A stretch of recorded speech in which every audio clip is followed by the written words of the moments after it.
Bueno, con este tema medio... ¿Qué es lo que medio romántico. Medio romántico. Iniciamos nuestro programa del día de hoy y así iniciamos la semana en Venezuela siempre, siempre Venezuela. La mejor historia de amor. Dora Livia, quien ha interpretado ese tema para nosotros durante el día de hoy. Como siempre le hacemos comentarios, noticias, entrevistas, música, todo lo que tiene que ver con la migración venezolana en el mundo, también con Venezuela, noticias de Venezuela. Tenemos a través de este canal 1400 1400 AM de La Voz de la Gran Colombia, llevándolo desde Cúcuta, información para el resto del mundo. Buenas tardes, Nancy. Buenas tardes, Alan, y buenas tardes a toda esa audiencia que nos sigue a través del dial 1400 AM La Voz de la Gran Colombia y de nuestras redes sociales oficiales. Síguenos en Facebook, en Siempre Venezuela Radio, en Instagram, @Siempre Venezuela Radio, y en Twitter, @Siempre Venezuela. Y en la página web www.siemprevenezuelaweb.com, www.siemprevenezuelaweb.com. Saludar en el control máster al señor Víctor Márquez y en las redes sociales a Sebastián Hernández, Alan Peralta con registro nacional 0715 y quien les habla, Nancy Pacheco, con registro nacional 0713 del Colegio Nacional de Periodistas Seccional Norte de Santander. Bienvenidos a una emisión más de Siempre Venezuela, Venezuela es Noticia. Bueno, algo inédito en la historia militar reciente de Venezuela. Venezuela tiene prisioneros de guerra, venezolanos, soldados venezolanos, militares venezolanos son prisioneros de guerra, y así los ha reconocido la FAREP. El 10º Frente de la FARC en disidencia ha reconocido que tiene soldados venezolanos como prisioneros de guerra.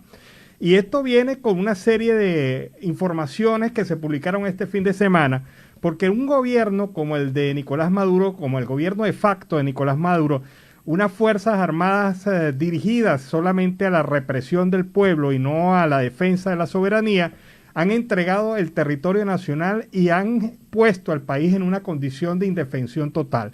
Resulta que este fin de semana la organización Redes publica la lista, por primera vez conocemos la lista de los desaparecidos, de los 10 militares desaparecidos en acción en este combate que, bueno, esto no fue un combate, en esta situación a las cuales los sometió la Fuerza Armada Nacional al enviarlos a una operación militar sin las mínimas condiciones posibles para poder defenderse, y ahí fueron emboscados por la FAREP, el grupo disidente del 10º Frente, y fueron algunos masacrados y otros fueron desaparecidos, otros lograron sobrevivir y escapar de la tragedia.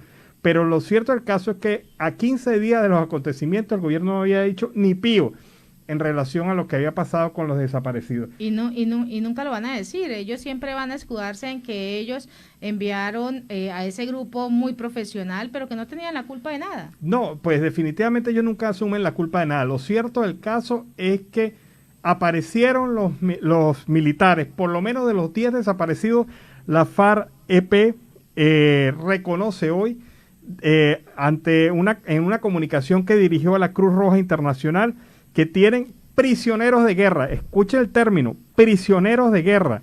O sea, el 10º Frente de la FARC se ha declarado en guerra contra Venezuela. Y este grupo ha dicho lo siguiente: reciban nuestro caluroso y fraternal saludo a la Cruz Roja.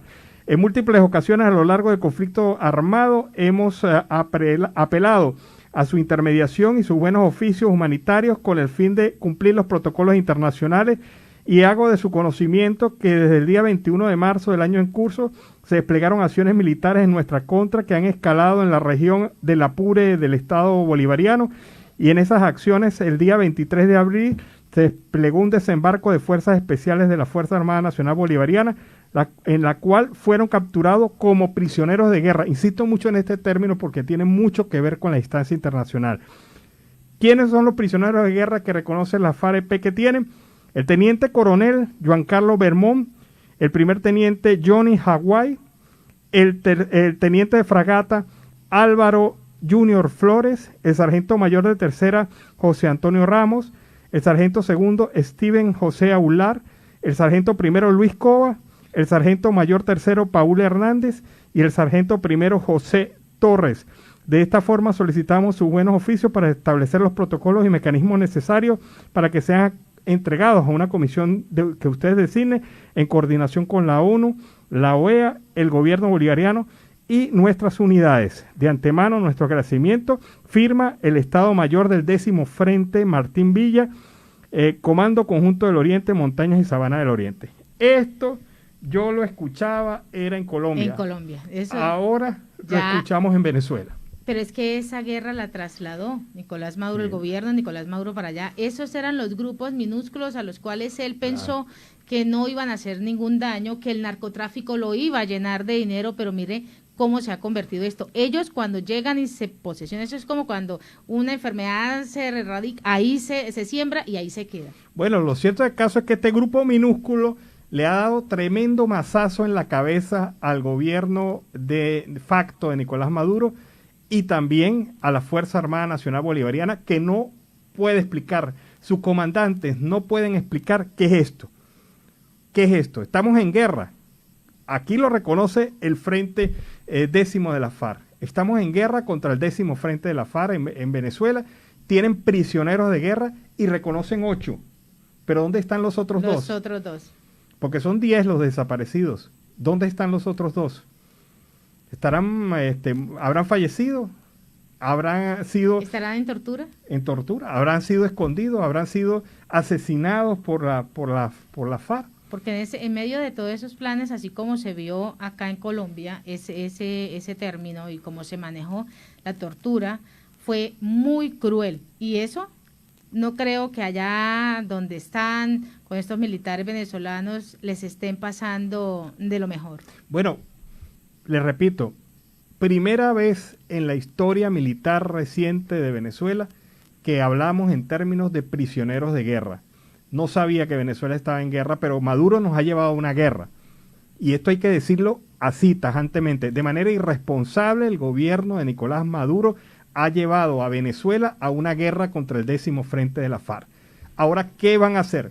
¿Se van a poner los pantalones? ¿Van a erradicar a los grupos guerrilleros colombianos del territorio nacional? ¿Van a seguir mintiéndole al pueblo venezolano? ¿Van a seguir escondiéndole esta situación a las familias y al pueblo venezolano? ¿Van a actuar? ¿Se van a poner los pantalones? Habrá que ver si se van a poner los pantalones esta oportunidad. Si no se los han colocado, Alan y audiencia, con los grupos irregulares que tienen allá, ni siquiera con el ELN y las FARC, porque son grupos fuertes en este momento. ¿Y quiénes más se le han colocado fuertes? Esos grupos que el mismo gobierno armó. Mire cómo tienen a Venezuela. Entonces, no se han colocado los pantalones ante eso, mucho menos se van a colocar los pantalones en este momento en cómo está la FARC en este momento actuando. Lamentablemente, vamos a seguir viendo payaserías como la de Maduro con Steven Seagal. Vamos a seguir viendo a un hombre que se emociona viendo un artista de Hollywood, pero que no se emociona luchando por el pueblo venezolano. Vamos a seguir viendo payaserías como esta. Vamos a seguir viendo información oculta por parte de las Fuerzas Armadas Nacionales que no asumen el compromiso de ponerse los pantalones y enfrentar a estos grupos irregulares. Los dejaron penetrar el territorio venezolano, los dejaron crecer, les facilitaron las operaciones, pensaron que los iban a utilizar como herramienta contra el Estado colombiano y resulta que mire cómo les ha resultado ese juego perverso que ha generado que ahora 8 venezolanos sean considerados prisioneros de guerra. De verdad que me indigna esa situación, me parece imposible que se haya visto esto en la historia reciente de Venezuela, pero esto tiene un nombre, el irresponsable de Nicolás Maduro. Y en otro orden de ideas, es momento de unirse para buscar la libertad. Esto es lo que dice Guaidó, donde propuso conformar una alianza de frentes democráticos. Pues Juan Guaidó, reconocido como presidente interino por las Fuerzas Democráticas y 50 países, propuso a la Cumbre de Democracia en Penaháuer conformar una alianza de frentes democráticos con el fin de enfrentar a estos gobiernos autoritarios. En este sentido, pues el dirigente opositor le pidió al mundo poner el foco en la libertad y en la democracia. Así como el mundo se unió para buscar la paz, pues es momento de unirse para buscar la libertad, la democracia. No hay tiempo que perder, la democracia siempre está en juego. Esto pues es lo que ha venido expresando. Guaidó también denunció una vez más al mundo que desde la administración de Nicolás Maduro se promociona el terrorismo y el narcotráfico. Bueno, y En otra onda de payasería del gobierno de Nicolás Maduro, la semana pasada reconocieron por fin, después de casi 2 semanas, el tener retenido a Ovidio Poglioli, el general Ovidio Poglioli. Debemos recordar que el general tiene más de 70 años. Es una persona que fue director de inteligencia militar en Venezuela en los gobiernos democráticos y fue una persona que regresando de los Estados Unidos, pues se le retuvo en Ureña y desde ese momento lo desaparecieron. Y si no hubiese sido por la presión pública y por la presión de sus familiares, no se supiera nada del general. Y entonces resulta que quien anuncia esto no es un juez de la República, no es un fiscal de la República, no es una autoridad competente, sino lo anuncia en un programa de televisión Diosdado Cabello. Pero dejemos a la hija del general Poglioli, María Daniela Poglioli, explicar cuál es la situación actual de su padre desaparecido por parte del gobierno de facto. Mi nombre es María Daniela Poglioli, mi papá es el general retirado Ovidio Jesús Poglioli Pérez, de 70 años de edad, quien fue detenido arbitrariamente el lunes 27 de abril en Ureña por la Guardia Nacional Bolivariana. Mi papá fue enjuiciado, sentenciado y cumplió condena por un hecho que ocurrió hace 17 años y desde entonces se quedó en el país y siempre ha vivido en Venezuela. Tiene pasaporte fronterizo y volvía de Estados Unidos de vacunarse, ya que es paciente oncológico, tiene 4 stents en el corazón por una falla cardíaca y su estado de salud es delicado. No tiene previsión de salida del país y ninguna causa pendiente con la justicia venezolana. Esta vez fue presentado nuevamente ante un tribunal militar siendo un civil. En el expediente consta que se le asignó como sitio de reclusión la cárcel de Ramo Verde, donde ya estuvo muchos años. Sabemos que no está en Ramo Verde. Fue trasladado desde San Cristóbal en avión el día viernes 30 de abril, hace una semana, y desde entonces no conocemos su paradero. Es víctima de desaparición forzada y tememos por su vida y por su integridad física. Hacemos responsable a Diosdado Cabello por su vida y exigimos al gobierno fe de vida y su libertad, porque no ha cometido ningún delito. Regresar al país después de vacunarte no es un delito.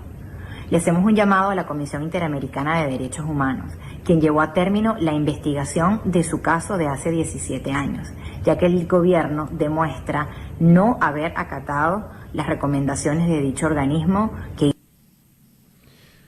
Bueno, y ahí está el caso del general Ovidio Poglioli, un general de más de 70 años, y hay otro general también retenido con él. 2 generales de la República en condición de retiro venían atravesando y la Troche, llegaron a Ureña y en Ureña se les detiene. A Poglioli ya lo habían encausado hace algunos años, cumplió pena en cárcel, fue liberado por haber cumplido su periodo de cárcel y ahora nuevamente se le detiene sin ningún tipo de formulación de delito alguno. Se presentó ante un juez militar siendo civil ya porque tiene un carácter retirado y no ha cometido ningún tipo de delito según afirma su hija. Esa es la Venezuela. Ahí sí son valientes. Ahí sí son pero machitos para meter preso a 2 generales de 70 años. Que ya no estaban en servicio. Que ya no están en servicio desde hace muchos años. Ahí son machitos, pero a la hora de enfrentar la zona en la frontera, no tienen el guáramo para defender a sus propios compañeros, a los que dejaron tirados y abandonaron ahí, al punto que tuvo que ser la propia guerrilla la que entregó sus cuerpos. No conforme con eso, nunca fueron ni organizaron una operación de rescate del grupo que quedó allá. Y el grupo maltrecho, los pocos que lograron escaparse, llegaron maltrechos al fuerte militar. Los heridos están en San Cristóbal, en el hospital militar. Y la semana pasada fue de manera descarada el ministro de la Defensa a visitarlos y hablar con ellos y no publicaron los audios. Porque si hubieran publicado los audios hubiesen visto la reacción de unos hombres indignados por la situación como los dejaron abandonados en ese territorio. Y encima de eso, hoy, después de haberse publicado este fin de semana los nombres, tener la primera información de los nombres de estas personas que fueron desaparecidas en ese operativo, hoy la FARC, a través de una carta pública a la Comisión de la Cruz Roja, reconoce que tiene 8 y faltan 2 todavía. ¿Dónde estarán? Y armas de guerra, celulares y drogas, así es la vida de los pranes en las cárceles venezolanas. Las armas de guerra que deberían estar en los cuarteles militares o en las manos de grupos tácticos policiales, pero están en manos de los privados de la libertad de diferentes penales y de calabozos de Venezuela. Desde hace 5 años en Lara pues se han registrado violencia carcelaria con granadas y pistolas. Esto pues es lo que han venido explicando los criminólogos. Las armas consideradas de guerra entre los penales de la corrupción y de la complicidad, pues hay en medio de estos custodios que son los encargados de resguardar el recinto en la parte interna y en la Guardia Nacional Bolivariana encargada de la parte externa. Esto pues es lo que ha venido comentando Luis Ezequiel, abogado penalista y criminólogo. Bueno, y ante la magnitud de protestas y algunos señalamientos hechos por algunos voceros del Estado colombiano, un grupo de venezolanos ha aparecido en medios digitales para señalar, para pedir a los venezolanos no involucrarse en estos conflictos y en estas situaciones de protesta social que se producen en Colombia. Lo hacen para proteger la propia nacionalidad y sobre todo para proteger la imagen de la migración venezolana en términos generales. Veamos entonces este video relacionado con la situación de la migración venezolana, pidiéndole a los migrantes estar muy sensatos en relación a estas protestas sociales en Colombia. Hola, mi nombre es Ryan, tengo 18 años y pues quiero hacer una invitación a la población migrante venezolana. Y es que hay que tener en cuenta que estamos en un momento delicado en la situación de Colombia y pues invito a que esta población migrante venezolana que si va a participar en estas manifestaciones, que trate de hacerlo de la mejor manera. Buenas tardes, mi nombre es Nicolás Mantilla y quiero ratificar la importancia del Estatuto Temporal de Permanencia. Yo sé que habemos cientos de venezolanos haciendo este proceso y por eso la página se congestiona, pero aún nada de eso tenemos que tener paciencia para estar legales. Yo sé que muchos queremos aportar calidad humana a este país. Buenas tardes, querido amigo, mi nombre es Sandra Badía. Te invito para que participes en este nuevo estatuto que te está brindando este país precioso, hermoso que nos está cobijando. ¿Para qué? Para gozar de esos beneficios de salud, estudio y educación. Buenas tardes, mi nombre es José Castellano. Yo le quiero dar una iniciativa a mis hermanos venezolanos para que se inscriban en el registro, que tengan paciencia, que sí se puede, lo que hay que tener perseverancia. Aquí en el norte de Santander encontramos muy positivo que nuestra población migrante venezolana que habita en nuestro territorio se mantenga en un ambiente de convivencia y en estos momentos donde hay manifestaciones y algunas expresiones por solicitudes nacionales mantengan un respeto por la ley y una convivencia con nuestras comunidades en un ambiente que necesita la frontera de paz y convivencia para todos.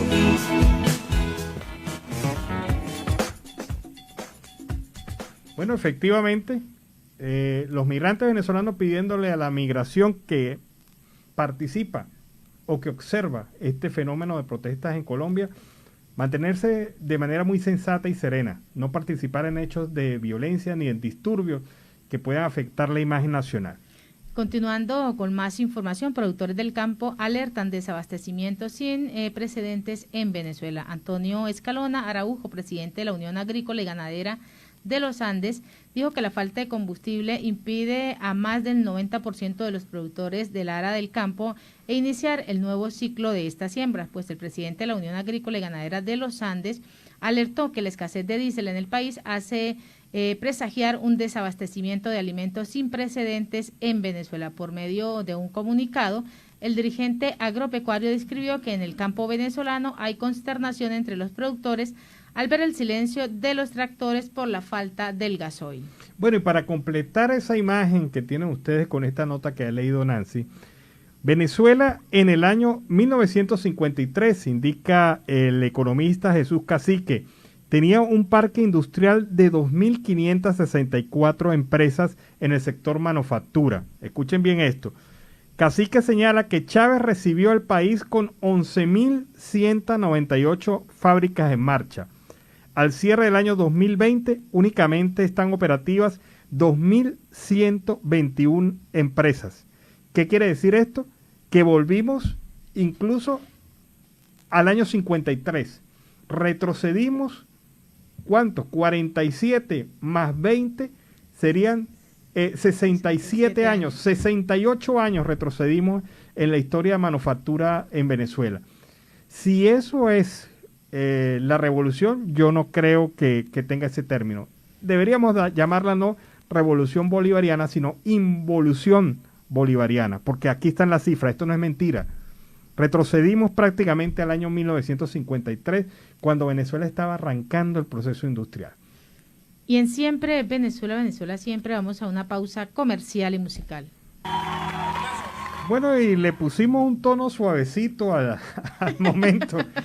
Veníamos dando mucho palo en el primer... Dijo, bajémosle el ritmo. Bajémosle el ritmo. Una canción bonita de Catalina García y Vicente García. Nuestra canción. Un tema de verdad que suena muy propicio a esta hora. Pero hay otra cosa que suena propicia y es hablar de emprendimiento, de emprendedores, historias de esfuerzo, de lucha. Y en esta oportunidad estamos conectados directamente con Quito, Ecuador. Allí está Ali Yegres. Él es un venezolano que tiene su emprendimiento y vamos a dejar que él nos converse sobre ese tema. Buenas tardes, Ali. Bienvenido al programa Venezuela Siempre, Siempre Venezuela. Hola, Alan. Muy buenas tardes. Primeramente, gracias por la invitación al programa y gracias a Dios, bueno, principal por estar aquí en este momento, ¿no? Bueno, Ali, cuéntanos en qué consiste tu emprendimiento. Bueno, mira, mi emprendimiento se basa básicamente en una enseñanza fortalecida en la matemática. Te comento que recientemente, el año pasado, en octubre, decidí crear un canal de YouTube que se llama Profe Yegres. Allí estoy dictando cursos, estoy resolviendo ejercicios relacionados a temas de la matemática, ¿no? Eso es con el fin de ayudar a aquellos jóvenes que hoy día el nivel educativo ha descendido un poco por temas de pandemia, por temas externos que han ocasionado un déficit en ese ámbito, ¿no? Y bueno, ya tengo, como te dije, del año pasado estoy trabajando en ese proyecto. Tengo muchísimos planes a futuro, pero recientemente quiero fortalecerme con la matemática. Ya teniendo la base del canal, ya puedo implementar otras carreras, como por lo menos mecánica racional, física, mecánica de fluidos y entre otras, que sea relacionado a mi carrera, a mi profesión, que es ingeniería mecánica. Ali, cuéntanos algo. ¿Esto lo habías hecho en Venezuela antes de llegar a Quito? No, te comento que en Venezuela sí yo di clases de matemática, pero di clases en la universidad. Yo fui preparador de matemática, en este caso de las 4 matemáticas que yo vi en la universidad. Yo fui preparador de todos aquellos términos que se encontraban, obviamente yo estaba en el 10º término, y me dieron la oportunidad en la universidad de darle un apoyo a aquellos alumnos que venían creciendo, ¿no? Entonces me dieron la oportunidad de ser preparadores de cada uno de esos alumnos que mencioné. Entonces allí fue realmente donde tuve mi oficio, que me encantó la matemática, porque a mí la matemática me gusta desde hace tiempo. Desde hace tiempo, entonces decidí estar aquí en Ecuador y decidí darme la oportunidad. Más sin embargo, porque quiero dar la oportunidad de que hay muchas personas que me están criticando porque dicen, pero ¿por qué fuiste tan lejos a hacer un canal y no lo abriste aquí en Venezuela? Bueno, mira, te comento, Alan. Como te digo, yo soy profesional, yo soy ingeniero mecánico, yo tengo 5 años de experiencia en la industria petrolera y realmente un profesional en Venezuela cobra alrededor de $2, $3. Y obviamente que eso en ningún país uno puede sobrevivir, puede salir adelante. Yo salí de Venezuela con el propósito de tener una oportunidad de vida que en Venezuela no la tengo. Esa oportunidad, bueno, yo estaba mentalizado de que yo, aún teniendo mi título, yo tenía que venir para acá a hacer cualquier cosa que me saliera. Desde fregar un plato hasta barrer un piso, lo que me saliera realmente, porque esa es la parte de la humildad que tenemos nosotros los venezolanos, ¿no? Y para adelante salimos todo el tiempo a los que nos salga. Claro, está muy bien. Da la oportunidad. Dime. No, fíjate, hay algo que me llama la atención sobre todo esto. Lo has dicho claramente, un profesional no puede sobrevivir con $2 o $3 al mes. Eso es incluso una situación en donde tú estás condenando a la pobreza, a tu familia, no solamente a ti mismo. Eso es correcto, Alan. Entonces, yo tenía que decidir, ¿me entiendes? Yo tenía que decir, o sigo viviendo este sistema que me está afectando tanto mi familia como a mi persona, inclusive hasta mentalmente, porque yo decía, Dios mío, ¿qué puedo hacer con $2 o $3 al mes cuando yo tengo que trabajar básicamente para que me den, para mendigarles un plato de comida, una bolsa de comida al gobierno? Y yo dije, no, esto no es para mí, yo no estudié para esto no es mi propósito en mi vida. Entonces decidí ya tomar la iniciativa en el 2018, ya salir del país junto con mi esposa. Tomamos el emprendimiento, renunciar a la empresa donde estaba, que es PDVSA, y ya decidí y dije, no, yo buscar nuevas oportunidades, lo que Dios me ponga en el camino, allí estaré, de frente, trabajando y luchando para levantar a mi familia. Ali, ¿cómo te ha ido con tu canal YouTube? Bueno, mira, te comento que, como te dije, el canal lo abrí el 30 de octubre del año pasado. Estuve trabajando un tiempo en el canal, pero obviamente que yo no dependo del canal. Yo no dependo del canal por ahora, ¿no? Porque mi propósito es depender netamente del canal y ya dedicarme al 100% a enseñar la materia a las demás personas. Pero entonces, como yo tenía mi obligación con mi familia, porque mi esposa después tuvo que regresarse a Venezuela porque mi esposa salió embarazada y se vio por temas de salud, tuve que enviarla a Venezuela para que la mamá la cuidara, porque iba a estar más protegida con la mamá.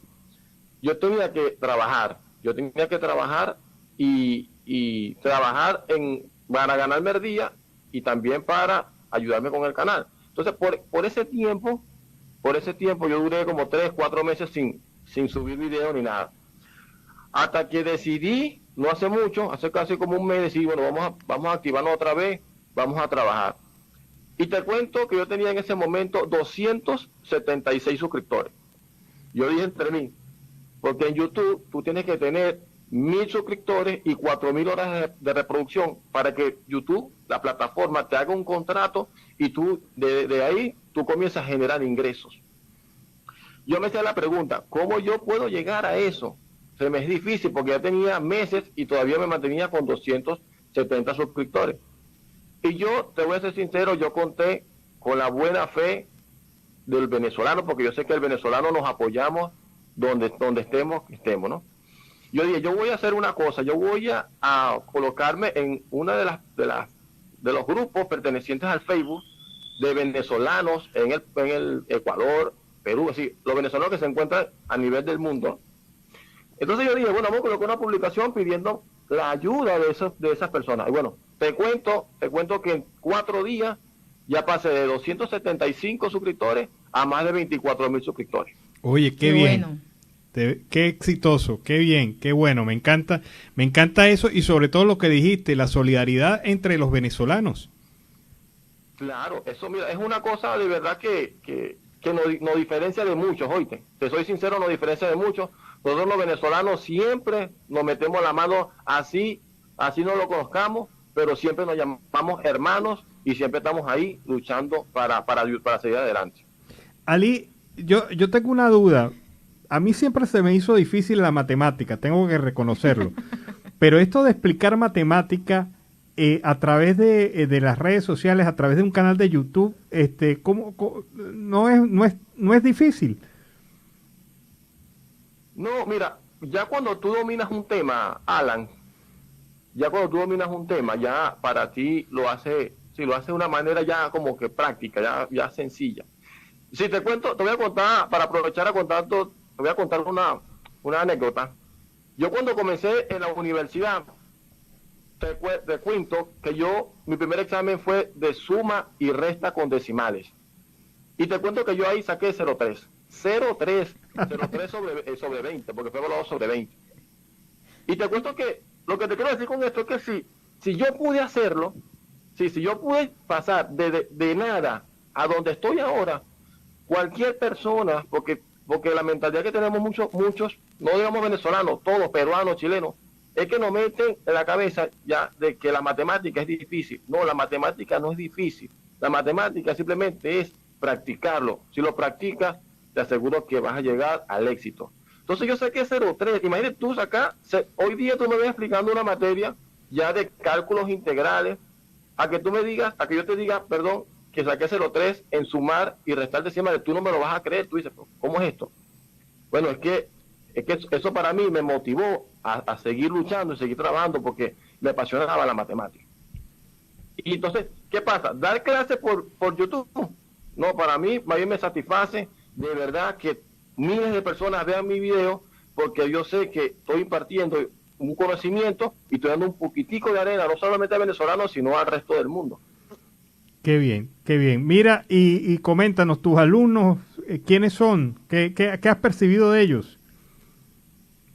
Bueno, mira, ahorita tengo alumnos de Perú, tengo alumnos de Chile, tengo alumnos de Uruguay, inclusive me escribieron de México y Panamá, porque están allá y entonces quieren que les explique. Generalmente son venezolanos que se encuentran allá y sabemos que la situación del inmigrante es complicadísimo, te lo digo porque yo lo estoy viviendo, no es nada fácil, pero tenemos que seguir adelante, tenemos que olvidar todo el pasado y continuar para trabajar. A esas personas yo los ayudo, inclusive hay venezolanos que están en el país que obviamente no tienen los recursos, Alan, para quizás pagarle a una persona para que le enseñe. Yo lo estoy ayudando de una manera que esos videos, si esos ejercicios que quiere que le explique, yo los subo a mi canal y los alumnos que estén con él puedan tener acceso al mismo conocimiento. Porque de verdad que no quiero tampoco apartarlo, sino que quiero más bien darle la ayuda que ellos me brindaron a mí. Qué bien. Bueno, Ali, finalmente, coméntanos tu canal de YouTube, ¿cómo llegamos hasta allá? Está muy fácil llegar a mi canal, solamente debes ubicar Profe Yegres, todo pegado, Profe Yegres con Y. Ahí llegar directamente a mi canal de YouTube. ¿Y en alguna otra red social?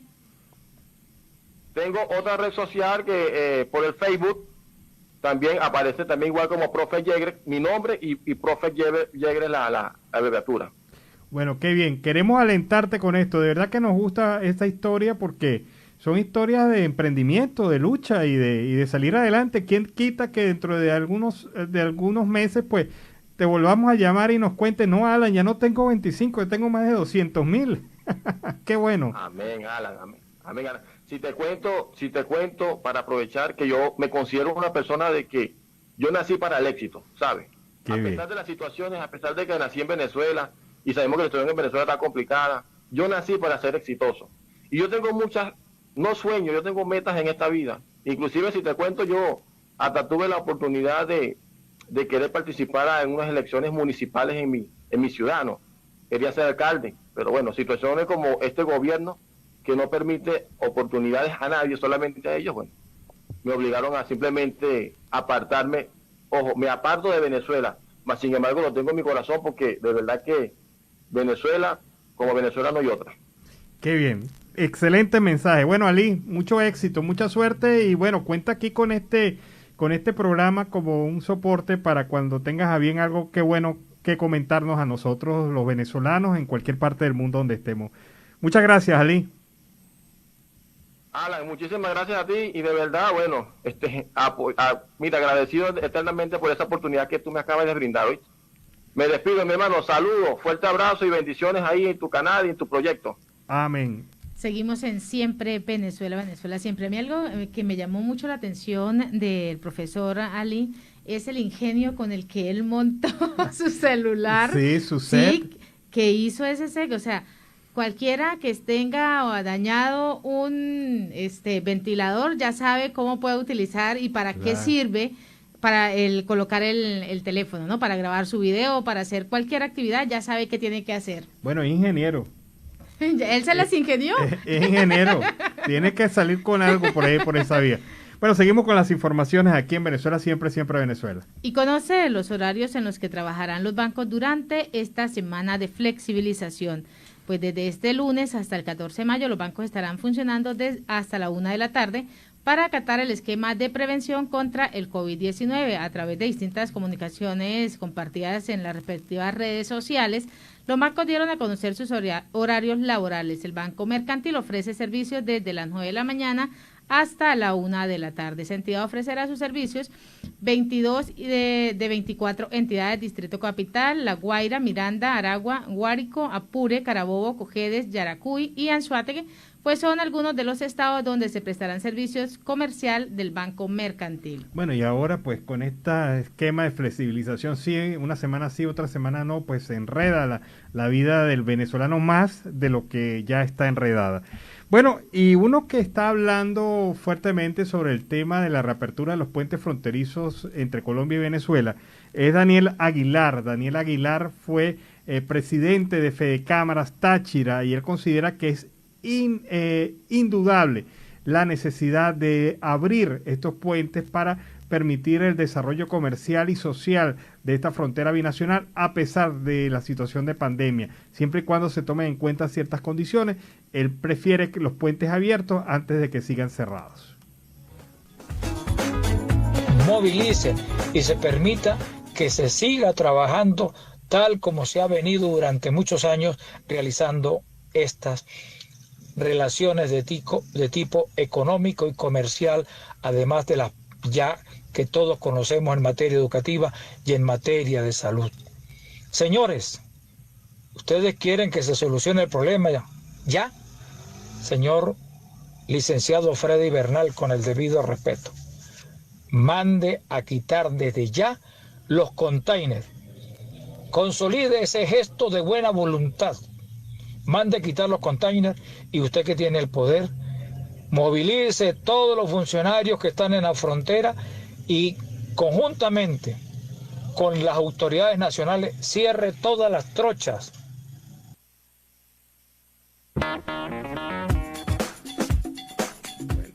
Bueno, sí, hay que cerrar todas las trochas porque si no de nada sirve que esta condición de puentes pues se reabran. Hay que convertir este tránsito informal de los puentes a través de las trochas, en un tránsito formal, manejable y que rinda beneficios a ambos países, que se puede hacer a través de los puentes. Solamente por esta frontera hay 4 puentes y es increíble que todos estén cerrados, ninguno esté operando formalmente. Y así con esta nota en Siempre en Venezuela, Venezuela Siempre, vamos a una pausa comercial y musical.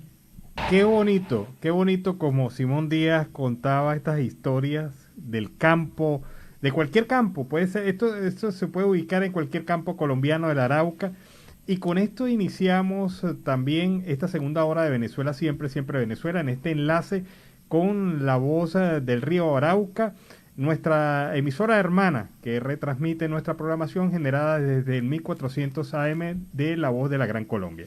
Bueno, y saludamos en el control máster a Roberto Alexis Rojas y a nuestro corresponsal Oliver Luyano, quienes se encuentran a través de La Voz del Río Arauca 1110 AM y a esa audiencia que nos sigue en esta segunda hora en Siempre Venezuela, Venezuela Siempre es noticia. Bueno, tenemos que iniciar con informaciones no muy alegres, no muy felices. La situación de conflicto armado en el estado Apure, en la frontera precisamente con Arauca colombiano. Javier Tarazona hoy ha lanzado unos trinos muy contundentes. Señala, entre otros tantos que ha publicado durante el día de hoy, que varios de los heridos que hemos logrado entrevistar han sido militares que lograron huir de la zona de conflicto. Esto lo dice a propósito del trabajo de Fundarredes y César Miguel Rondón, también periodista venezolana que ha realizado su trabajo. La molestia de las Fuerzas Armadas es producto del abandono de estos militares y es bastante grande. Y es que eso lo suponíamos, los militares, la tropa, todos aquellos militares no en rango de general, sino militares de rango medio, deben estar bastante molestos por la situación ocurrida de esta fallida operación militar que de todo tuvo menos de planificación y organización. También señala en otro trino, estos militares han manifestado que el procedimiento del 23 de abril fue un procedimiento donde a ellos los vendieron. O sea, ya se habla de que esto fue delatado, que ya sabían todo lo que iban a hacer. ¿Y quiénes pudieran haber informado esto en esta operación militar? Estos comandos especiales llegaron a barrer a la guerrilla y sacarla de la zona, pero militares de alto rango, escuchen esto, que operaban allí en convivencia con la guerrilla, se atrevieron a hacer un muro de contención frente a esta pretensión. O sea, en pocas palabras, quienes lo vendieron fueron sus propios comandantes, según lo que afirma Javier Tarazona en una entrevista con César Miguel Rondón en la mañana de hoy. O sea, de verdad que es bastante grave. Y esa grupúsculo que Nicolás Maduro señaló en un momento que era el que ellos iban a extirpar allá con operaciones militares y bombardeo, porque hasta bombas les han lanzado, se le ha convertido en tremendo problema. Y Nicolás Maduro pidió investigar irregularidades en la empresa estatal Lácteos Los Andes.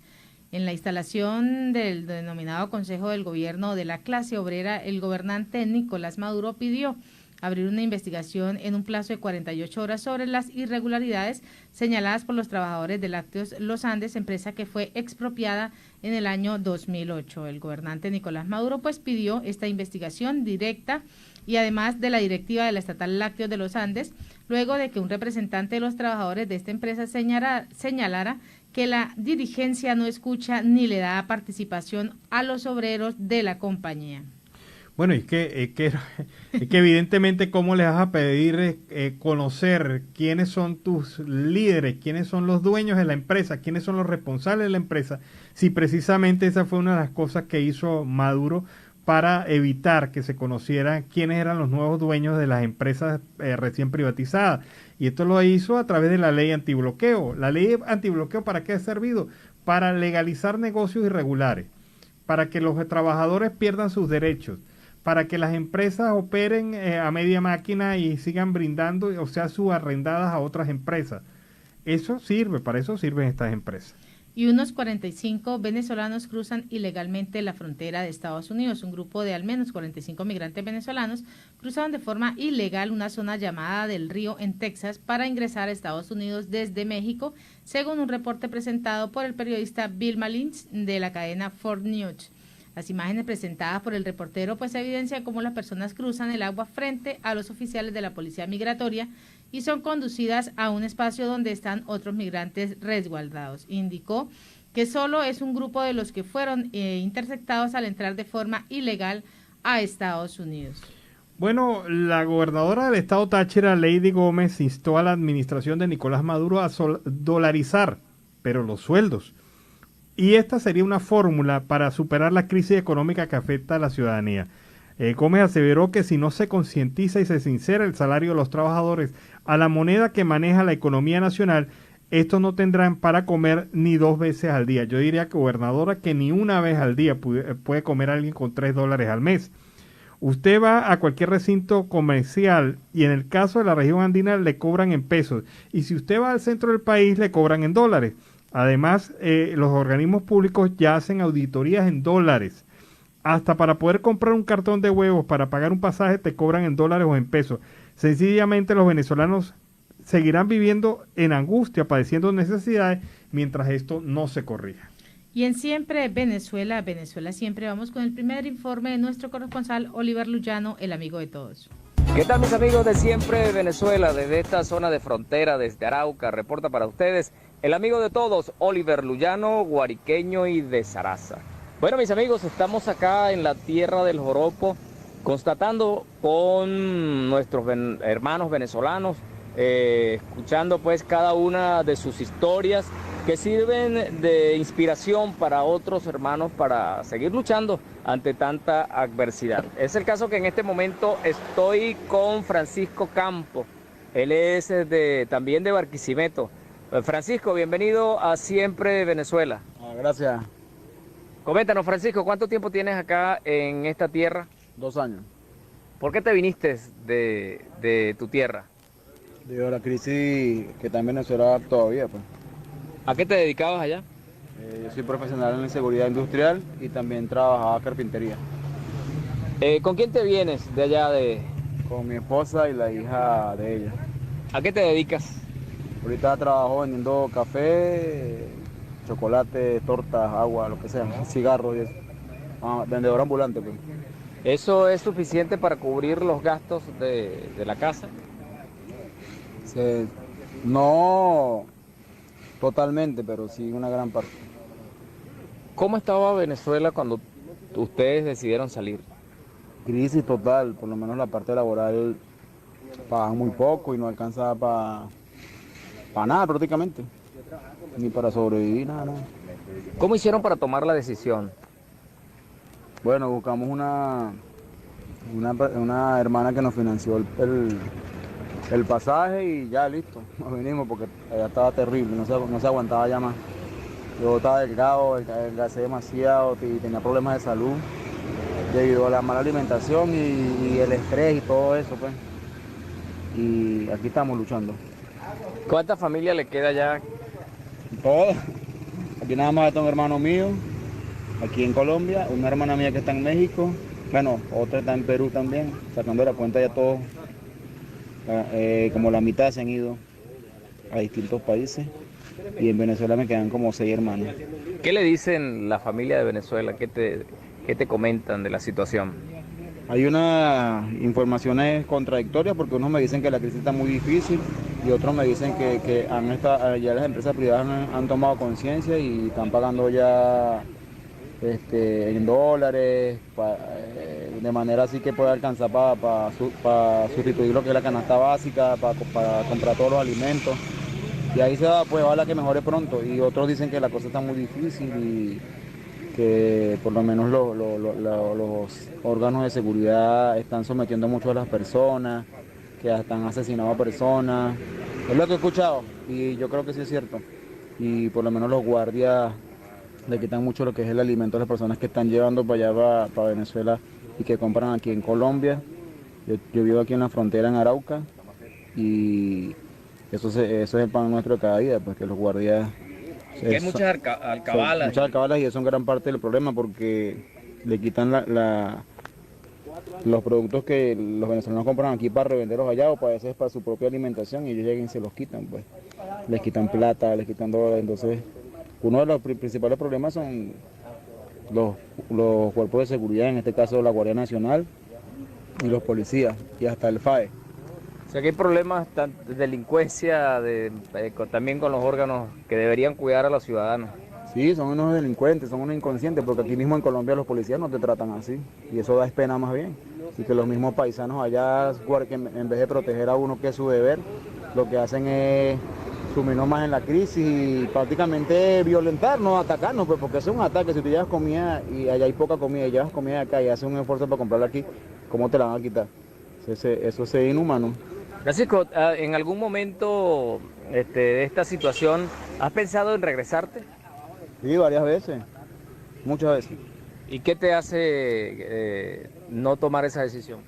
Bueno, primero, obviamente tiene que cambiar el gobierno, el presidente que está y su grupo de ministros y todo su tren de mando, tiene que cambiar porque ellos son los que están motivando la crisis.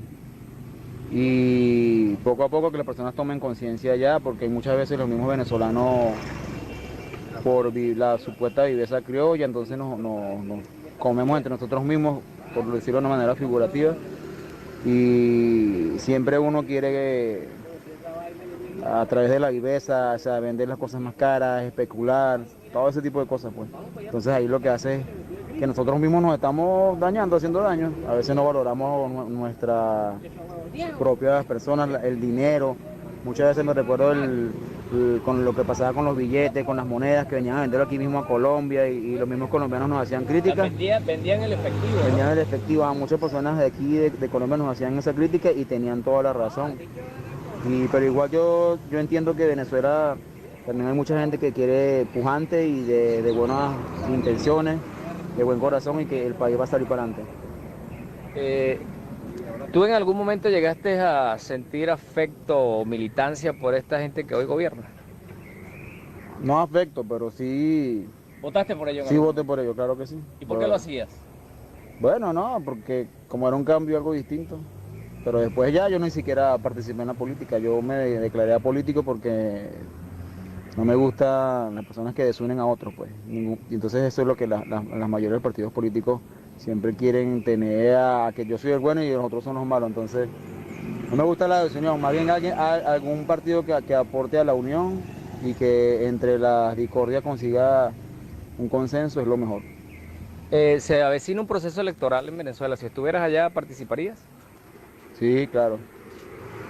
Acá en Colombia han anunciado la creación del estatuto temporal que nos va a permitir tener la formalidad ¿Qué opinas tú de eso? ¿Ya te has censado, has revisado las páginas? Sí la hemos revisado, pero como era lógico, está colapsada la página por todas las personas que están haciendo el registro, pues. Bueno, y aclarando que yo digo que soy apolítico, pero si es para que salga el régimen de ahorita, sí participaría otra vez en un proceso electoral allá en Venezuela, porque tengo como 12 años que no participo. ¿Cómo te ha tratado los colombianos? Algunos bien y otros mal. Hay xenofobia, pero porque algunas personas que han venido para acá han delinquido, han robado y eso, se han portado mal. Pero no deben generalizar porque otros venimos a trabajar. Y ellos sí tienen una ley que no es justa, que dicen todos pagan justo por pecadores, pero eso no es así porque muchas personas de este país también pasaron por una crisis parecida o peor, por otras razones distintas, y tuvieron que emigrar a Venezuela. Ellos también delinquieron allá, y allá en Venezuela nunca se les trató mal, sino por parte más bien del gobierno, de la Guardia Nacional, que según tengo entendido los maltrataba, pero las personas normales, el venezolano de a pie, como se dice, no tenemos ese problema, pues, de discriminación ni de xenofobia. Y por ejemplo, por poner un ejemplo, hay muchas personas en Colombia que son narcotraficantes, pero no todos los colombianos son narcotraficantes, entonces uno no debe generalizar en ningún caso, pues. Hay personas también buenas en Colombia, como en todos los países del mundo, pues, como en todas las situaciones. Bueno, mis amigos, gracias Francisco Campo. A ustedes, amigos, desde esta zona de frontera, desde Arauca, reportó para ustedes el amigo de todos, Oliver Luyano, guariqueño y de Zaraza. Adelante, Nancy y Alan. Bueno, la historia que cuenta Francisco es la historia de miles de venezolanos que han tenido que atravesar el país, primero Venezuela y después llegar aquí a Colombia a buscarse oportunidades, a construirse oportunidades. Ya vimos cómo incluso hasta en Ecuador, Ali Yegres nos estaba comentando cómo hizo él en su experiencia migratoria, y aquí Francisco pues nos comenta también su paso por las necesidades y todo lo que tuvo que hacer para poder llegar hasta este país. Y así hemos escuchado a más de uno que ha pasado por las entrevistas en Siempre Venezuela, ¿no? ¿Cuál ha sido ese proceso? ¿Cómo ha sido el recibimiento? ¿Y cuáles son esas expectativas que tienen también en los países donde llegan? Pero fíjate que en términos generales han dicho que en términos generales el pueblo colombiano nos ha tratado muy bien a nosotros como migrantes.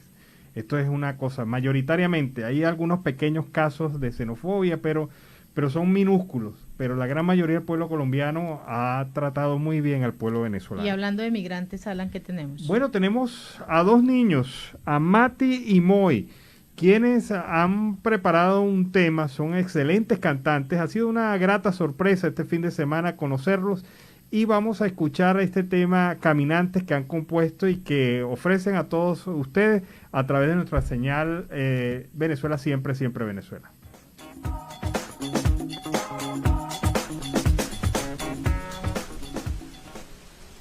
Caminando al borde de la carretera, sin saber si te acercas o te alejas de donde quieres estar. Caminando al ritmo de todas tus penas, ya no le temes al zumbido de los autos al pasar. Caminando cansado y aturdido, resignado pero con motivos, a su familia no le puede fallar. Caminante, no estás solo, caminante, vamos siempre hacia adelante, lo vas a lograr. Caminante,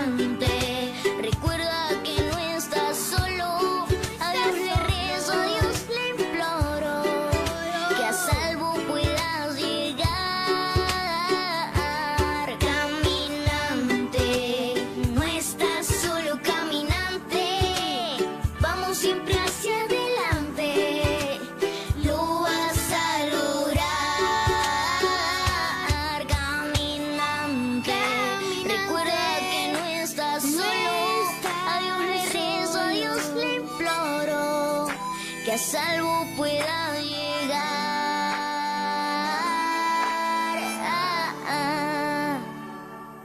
This song is for walkers around the world who leave their country looking for a better future.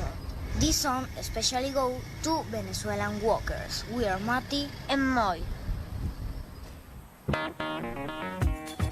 Bueno, me parece bastante emotivo este tema y muy propicio y hecho por unos niños venezolanos que han querido cantar y que lo hacen muy bien. Han querido cantar esta historia de los caminantes y tenemos entonces este tema que vamos a darle bastante apoyo durante el programa Siempre Venezuela. Plasmando la realidad de la juventud de esos niños migrantes venezolanos que están recorriendo el mundo a pie. Claro, ellos buscando también, un destino y mirando a ver cuál es ese futuro incierto, pero caminando hacia un destino que no saben. Ellos, los niños, también tienen historias que contar.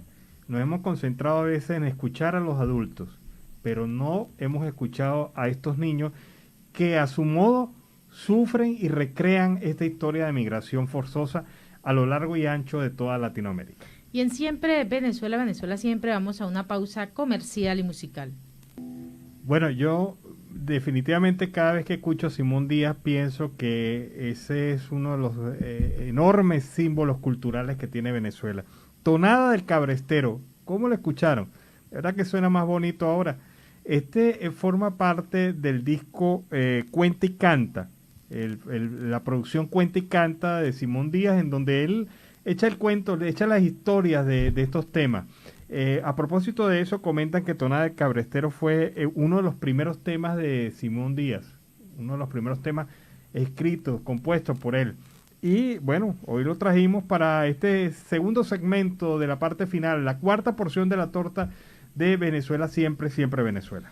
Y en Siempre Venezuela, Venezuela Siempre es noticia. España dice que la política con Venezuela es de acompañamiento y no de tutelaje. Pues Cristina Gallat, secretaria del Estado de Exteriores de España, subrayó que la política del gobierno español con respecto a Venezuela es de acompañamiento y no de tutelaje, ya que deben ser los propios venezolanos los que encuentren la salida a la crisis política en su país. Gallat respondió así a las críticas recibidas por parte de la oposición durante su comparecencia en la Comisión para Asuntos Iberoamericanos del Senado, la Cámara Alta del Parlamento Español.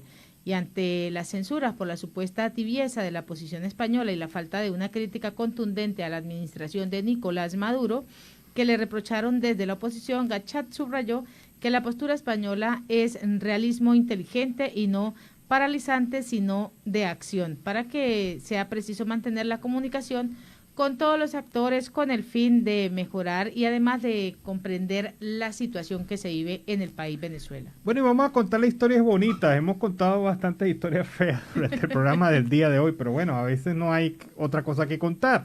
Pero ahora sí hay una nota bien bonita publicada en el portal informativo El Diario Punto, y El Diario Punto señala lo siguiente: en Estados Unidos se llevó a cabo la batalla de los chefs, Battle of Chefs, una competencia en la ciudad de Las Vegas, en Estados Unidos, y un participante venezolano quedó en segundo lugar. Se trata del zuliano José Ángel Bermúdez Suárez, de 49 años de edad, que ha luchado por alcanzar un sueño, ser un chef que representa a su país y sus raíces. Un total de 12 chefs participaron en el concurso patrocinado por Flavor of Life, una organización sin fines de lucro. El estadounidense Stephen Lasala obtuvo el primer lugar y José Bermúdez el segundo, muy honroso segundo lugar. A pesar de no ser el número uno, el venezolano considera que haber participado y obtener el segundo lugar ya es una victoria para él. Pero hemos visto que los venezolanos han ganado muchos premios internacionales recientemente en materia de cocina. En Europa, un chef venezolano ganó el MasterChef.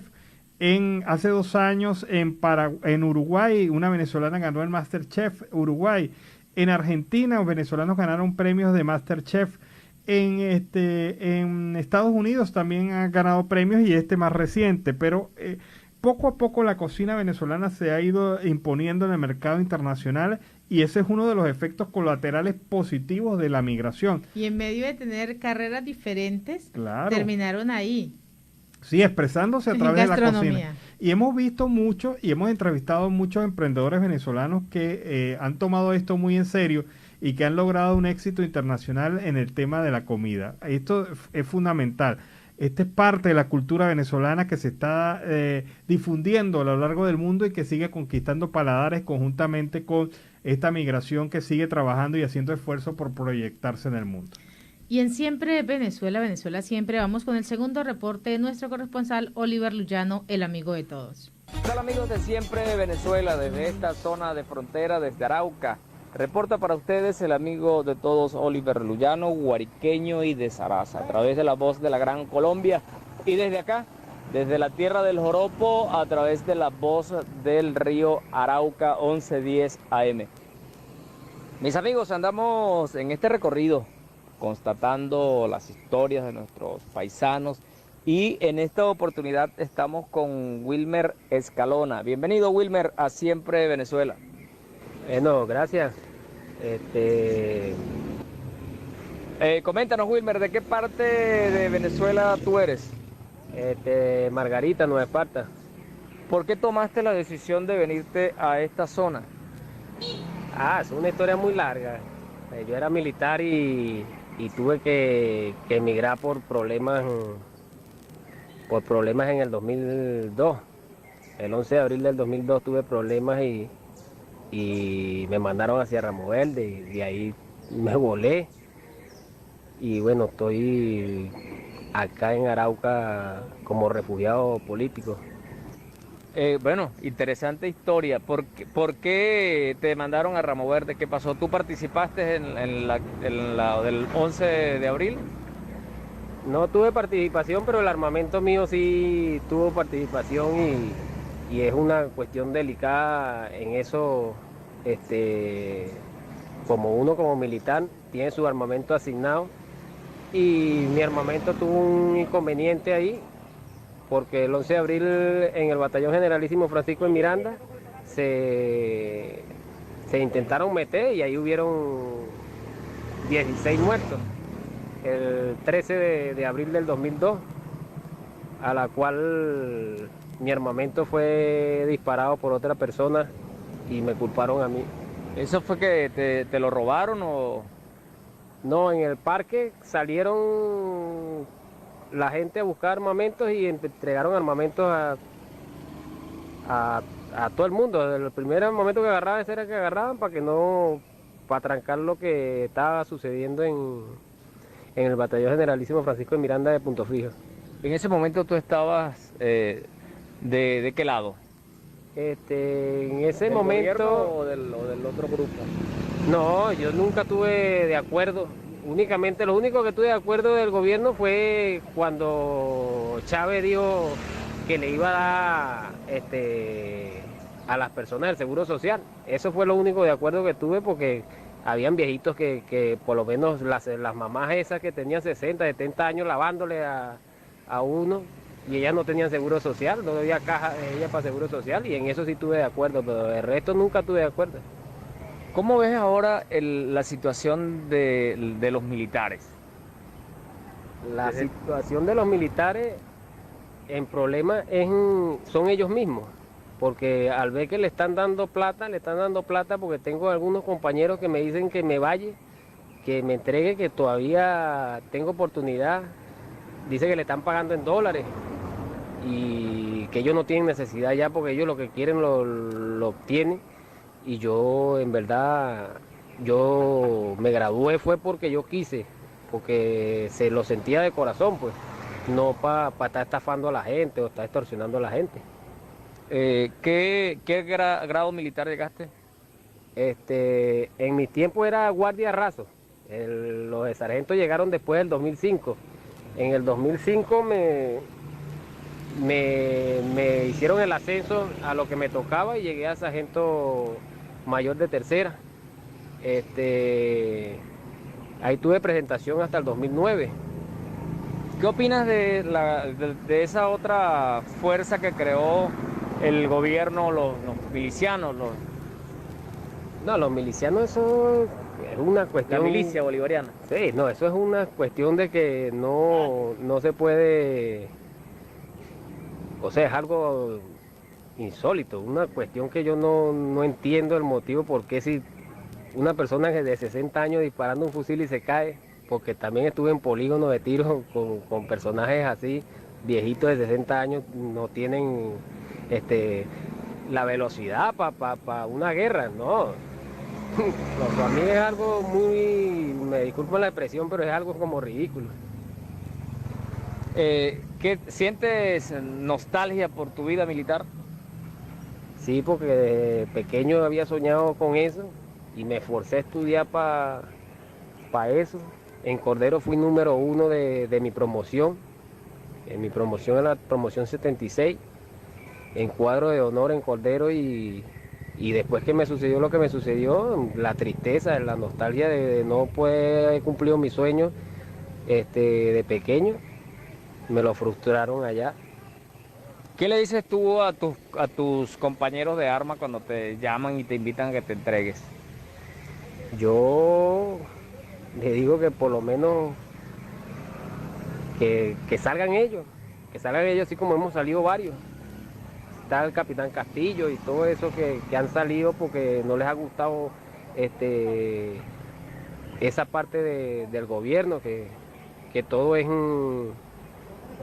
dinero. Cuando entregan por lo menos los contenedores de comida allá en Puerto Cabello, que se la entregan a uno, esa comida nunca llega al destino, sino que uno llega y la vende porque pasé plata. Hay oficiales y cuestiones que están recién graduados y tienen tremendos carros y la gente muriéndose de hambre en la calle. ¿Tú crees que es posible rescatar el honor de los militares, de las Fuerzas Armadas? Bueno, ahí está un poquito difícil la cuestión porque todo está en ellos. O sea, en que ellos se hagan valer lo que estudiaron, lo que ellos ejercieron, lo que le enseñaron en la escuela de edad, por lo menos en Cordero, nos enseñaron que uno tiene que ser siempre cortés y caballeroso con sus superiores, al igual a sus alternos, especialmente con ancianos y mujeres, que es lo que menos hacen. Ellos prefieren maltratar, golpear, extorsionar, no darle oportunidad a la persona, sino que... Si tuviéramos la oportunidad de darle un mensaje, de hacerle un petitorio, una petición al ministro, ¿qué le dirías? Que piensen las personas, o sea, que ahí lo que tiene es una cuerda de estafadores que no hacen lo que les dicen, sino que se llenan los bolsillos de dinero, no pensando en la familia aquella de escasos recursos que están muriéndose de hambre en los barrios, que vea lo que hay en los barrios. ¿A qué te estás dedicando acá en Arauca? Aquí soy celador de una residencia, ahí donde me tienen mucho cariño y aprecio porque tengo más de 6 años ahí. Y bueno, aquí he conocido mucha gente, de los cuales estamos escribiendo un libro de mi vida personal. Si Dios quiere, de al otro año está saliendo al aire ya para repartirlo, y eso va hacia Venezuela. De todo lo que te ha tocado vivir, ¿no? Bueno, la xenofobia bastante en la calle por ser venezolano. Eso es una de las cosas que me ha afectado un poquito aquí, bastante. No un poco, sino demasiado, porque aquí la gente por uno pagan todo. Aquí, si usted hace la cosa bien y el otro la hace mal, pero usted la está haciendo malo también, usted lo paga. La familia, ¿con quién te viniste? ¿Quiénes conforman tu grupo familiar acá? Aquí tengo a mi esposa, a mis hijos, y está mi persona con 2 hermanos más. Gracias por haber compartido tu historia con nosotros. Un mensaje final para todos los que nos escuchan. Bueno, que confíen en Dios, que todo va a salir para adelante, que Venezuela es grande y que Dios me le bendiga. Amén. Mis amigos, desde esta zona de frontera, desde Arauca, reportó para ustedes el amigo de todos, Oliver Luyano, guariqueño y de Zaraza. Adelante, Nancy y Alan. Bueno, Una historia de un militar contando las cosas como son. La corrupción al interior de la Fuerza Armada, el manejo de los alimentos y sobre todo una condición que él lamenta, el fallecimiento de algunas personas por la intervención de la Fuerza Armada Nacional en represión de manifestantes. Y ese tema de las armas es que el arma de él debe aparecer involucrada en la muerte de algunos de los estudiantes que protestaron en el año 2007. Cosas graves. Y en otras informaciones, Estados Unidos contacta a Juan Guaidó para el manejo de la ayuda humanitaria. Tan tarde como el mes que viene, pues la comunidad internacional discutirá un nuevo paquete de ayudas económicas para la asistencia humanitaria de los venezolanos, tanto dentro como fuera de su país. Si bien algunos expertos consideran que la actual administración estadounidense no ha fijado las bases claras de la estrategia hacia Venezuela, de acuerdo con Juan González, asesor de la Casa Blanca para el hemisferio occidental, la misma pues está centrada en este momento en dar una respuesta robusta a la situación humanitaria. Para Miguel Pizarro, quien se desempeña como comisionado especial para la asistencia humanitaria por parte de la oposición venezolana, pues eso implica que Estados Unidos está jugando un rol como el donante más grande, pero además está jugando un rol no solamente de encabezar la presión para que todo sea una clave, sino también abrir espacios y abrir precedentes para poder financiar la asistencia humanitaria. Esto es lo que han venido ratificando. Bueno, y ampliando un poco la nota que comentaba hace rato sobre este venezolano que ganó el segundo lugar en Las Vegas en un concurso de chef, José Ángel Bermúdez, ampliando la nota que publica el diario Punto, hay un tema que me llama la atención. Bermúdez comenta que empezó lavando platos dentro de un restaurante y que poco a poco fue ascendiendo. Llegó al restaurante Las Vegas Bacchanal Buffet, que es uno de los restaurantes más conocidos de la zona, se ha ganado su puesto por hacer un plato de su propia creación. Este plato es mezclar el pez dorado o maimai, como le conocen en Estados Unidos, con una tortilla a base de maíz azul y sazón venezolana para hacer el Blue Maimai Taco. Este es el plato que ha hecho famoso a este chef venezolano, porque combina el maimai, que es norteamericano, el maíz azul, que es mexicano, y la sazón venezolana. Y es un plato de 3 países. Vean ustedes cómo llega la cultura y de verdad me encanta esta información.